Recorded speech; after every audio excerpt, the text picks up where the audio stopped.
down. Night was approaching. The time for dinner was upon them. And his closest disciples looked at the size of the crowd that had gathered. And they looked at the amount of bread that they had before them, and they instantly knew that there was going to be a problem, because there was not enough to go around. And they said, "Master, what are we going to do? Look at all these people here. Look at the food that we have. There's no way we can feed them all, so what are we going to do?" It was a plaintive question from the disciples, because they had a cultural aversion to bad hospitality. And they certainly didn't want to see their master lose face by not being able to feed these people. So what were they going to do? How could they get out of this mess? And the master just looked at them calmly, kind of cocked his head to one side as though he didn't really get what all the fuss was about. And he just answered, "Feed them.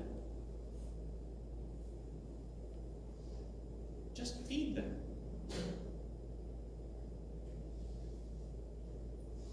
The unspoken statement there was, dudes, have a little faith. And so maybe I like to imagine, with some eye rolling and a little bit of side eye toward one another, the disciples did as he said, and they took the bread and they started to break it and hand it out. And somehow, in some way that nobody could quite describe afterward, they never quite found the bottom of the bread baskets. They never ran out of food. Lo and behold, they even ended up with leftovers. And that is the way it happened. Sometime in the 9th century BC. Some 900 years before Jesus was born.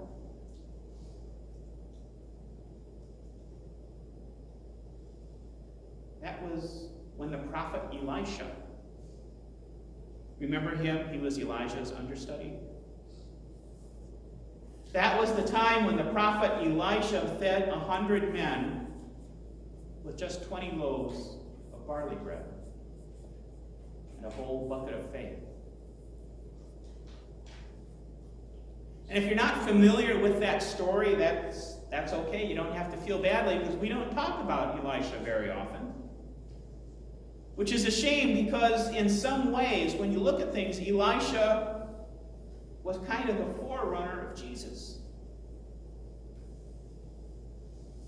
There are parallels between the two men that are very interesting. Because if you remember, Elisha was a follower of Elijah, the prophet.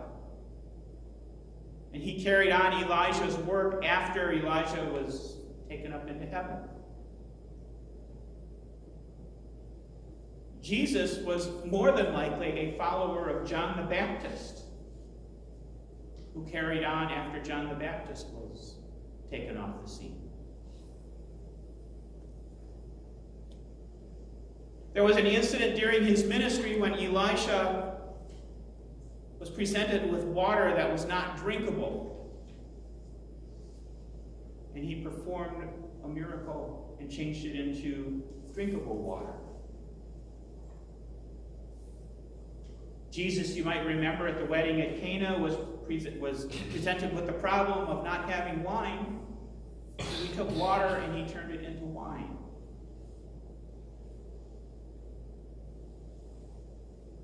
In another encounter, Elisha healed a leper. And Jesus, over several encounters, healed many lepers.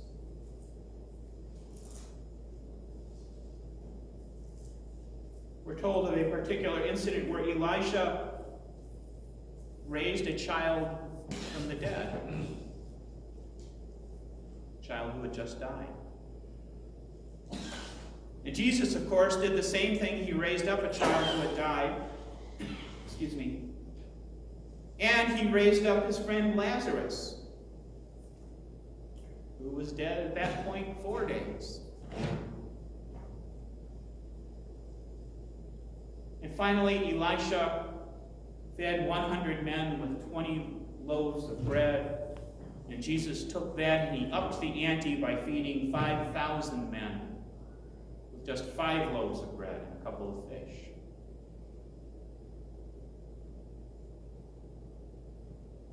So everything Elisha did, Jesus did better.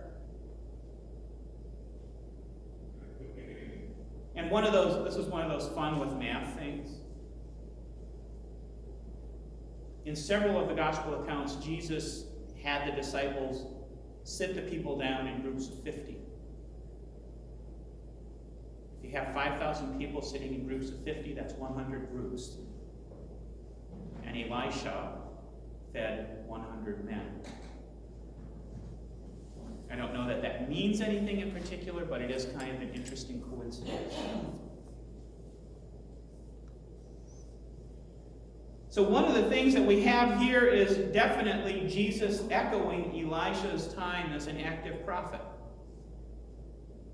And to anybody in the first century Galilee or Judea, anybody who was conversant at least with Old Testament history of Jewish prophets, they would recognize that. And they would understand that this meant that Jesus was definitely stepping up and joining the ranks of the prophets. Honestly, by upping the ante on everything that Elisha did, Jesus was stepping in and moving to the head of the line as a prophet. The other thing is that up to this point in time, Jesus' miracles, his signs and wonders, had mostly been what I call kind of retail. They've been one-on-one type things. Healings and miracles on a small scale. And they'd been on such a small scale that Jesus could at least ask people to keep it quiet.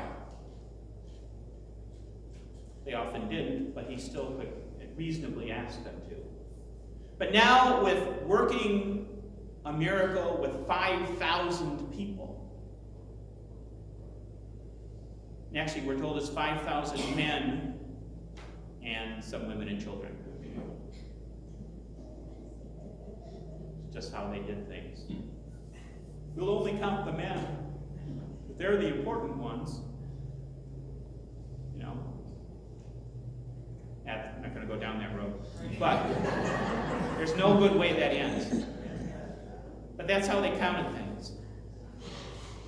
But by working a miracle with multiple thousands of people, Jesus was really, at that point, taking off the gloves and declaring who he was, and here is somebody to be reckoned with. And eventually we know that that seals his fate with the powers that be.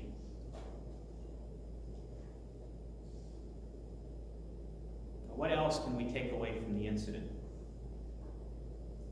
Because it's obviously an important one because it is recorded in all 4 Gospels.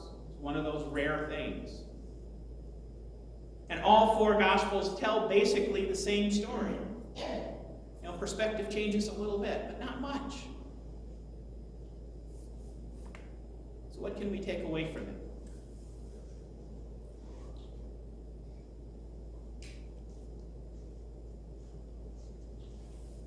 We know that Jesus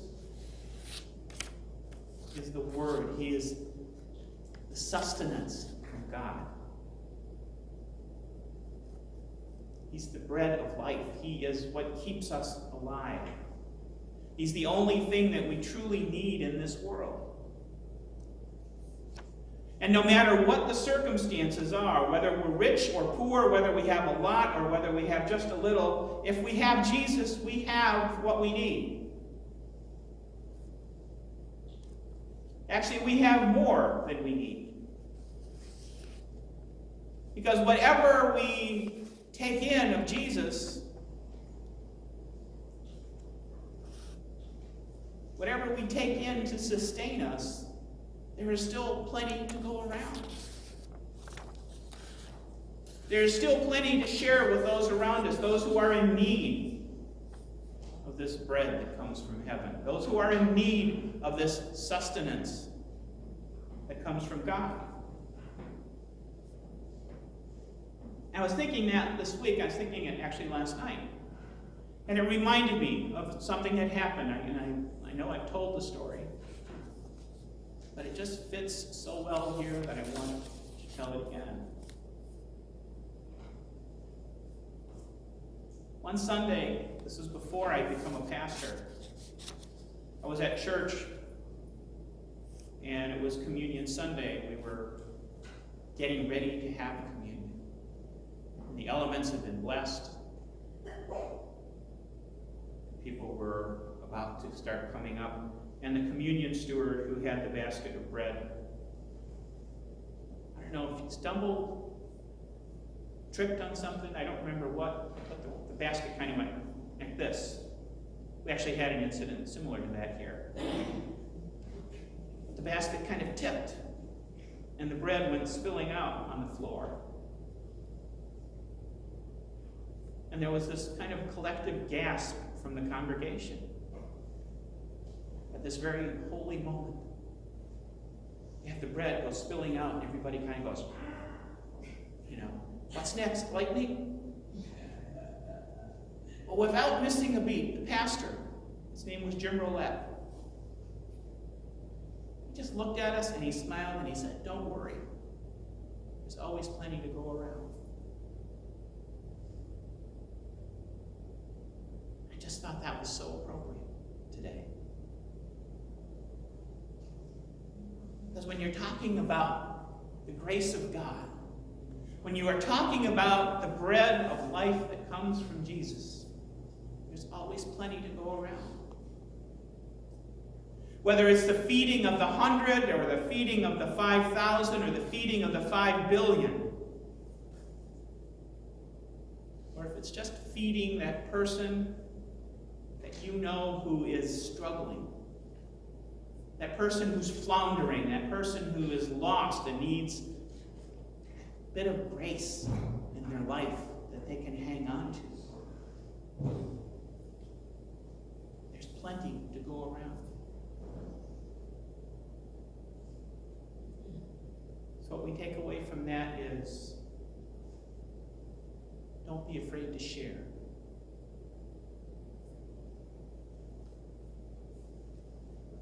Don't be afraid to share the love and the grace.